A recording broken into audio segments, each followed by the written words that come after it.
નમસ્કાર મિત્રો, તમારું ખૂબ ખૂબ સ્વાગત છે આજના ઓબ્જેક્શન હેન્ડલિંગ ડે 2 સેશનમાં.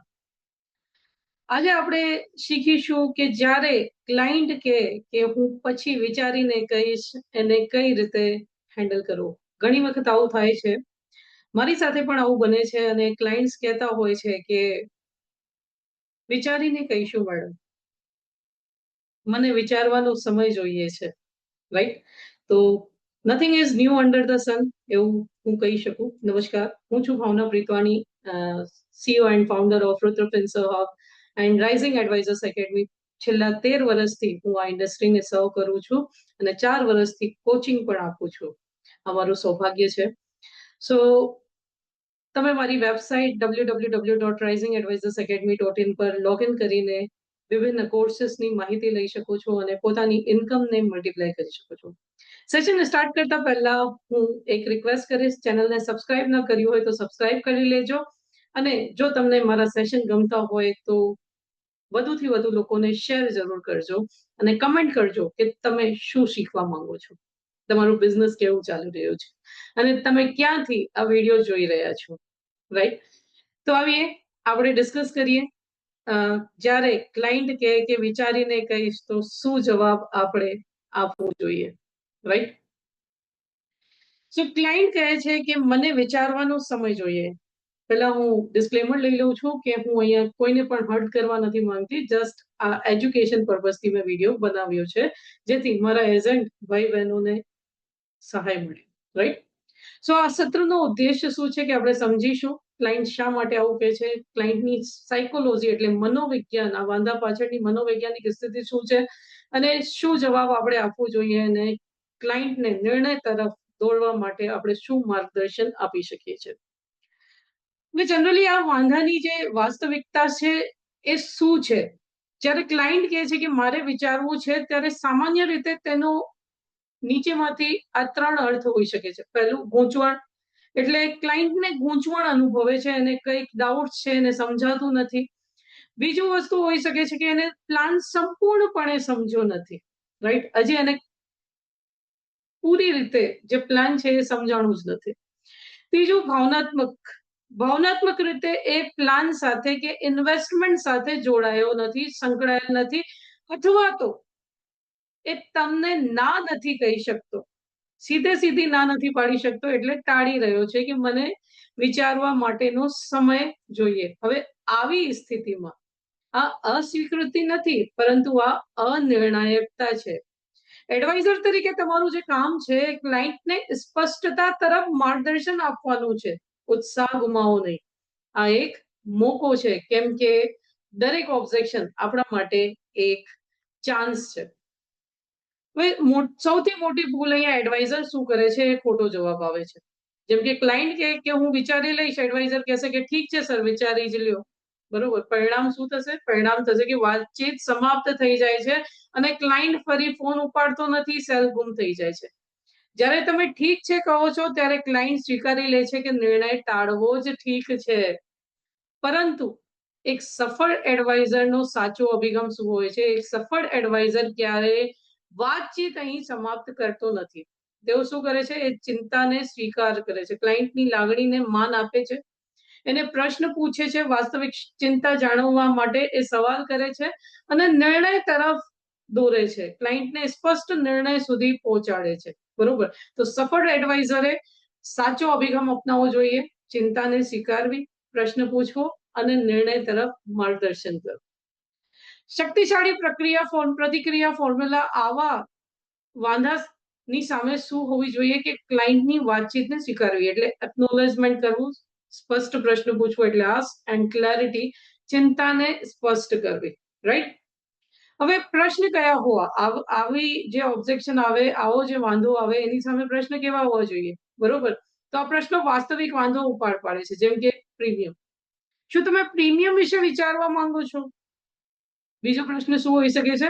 લાભ, શું તમે પ્લાનના ફાયદા સ્પષ્ટ નથી?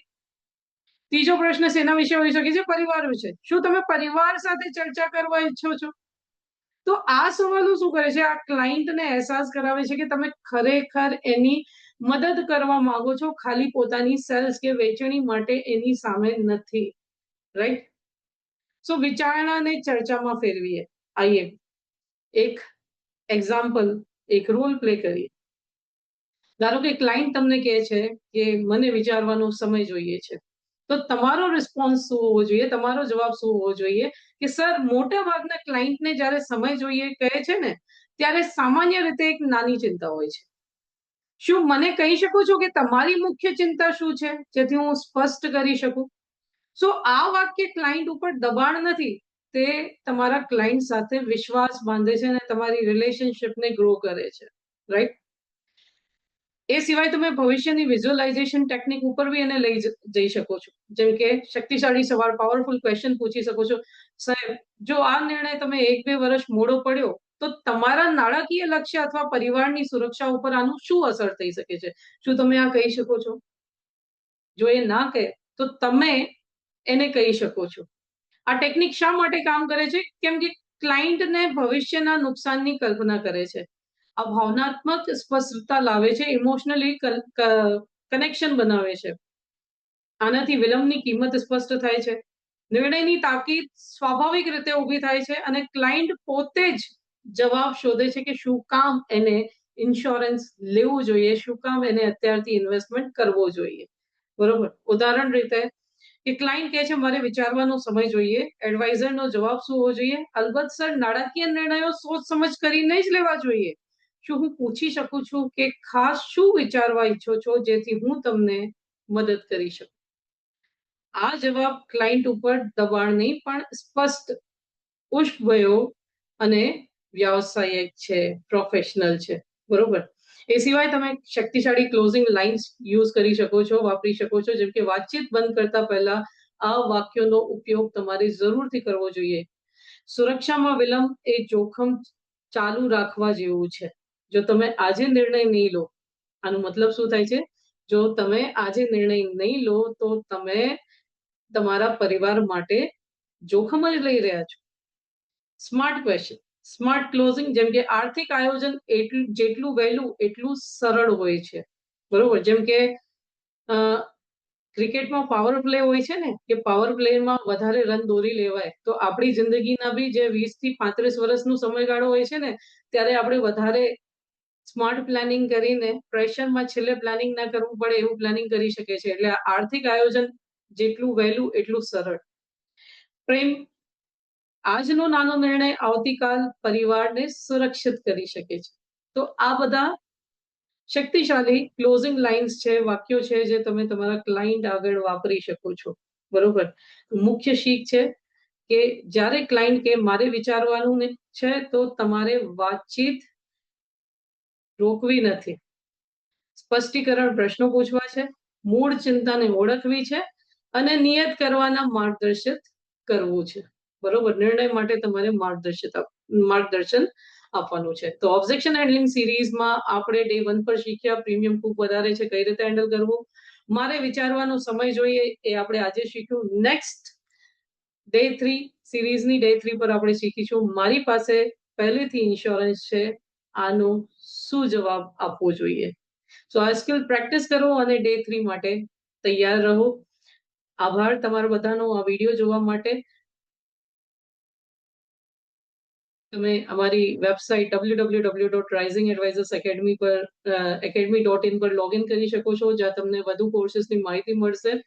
અને સોશિયલ મીડિયા ઉપર તમે અમને ફોલો કરી શકો છો. તમે અમારી કમ્યુનિટીમાં બી જોડાઈ શકો છો, જ્યાં દરરોજ તમને કંઈક ને કંઈક વેલ્યુએબલ કન્ટેન્ટ મળશે, જે તમારા બિઝનેસને ગ્રો કરવામાં મદદરૂપ થશે.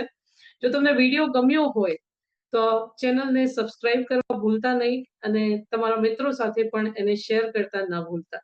બરોબર. આપ સૌનું આ નવું ફાઇનાન્શિયલ યર ખૂબ જ ફળદાયી રહે, સુખદાયી રહે, એવી શુભેચ્છાઓ સાથે આજનું સેશન ક્લોઝ કરું છું. Thank you so much. Wish you all the best. અને હા, સેશન સારું લાગ્યું હોય તો કમેન્ટ કરતા પણ ના ભૂલતા.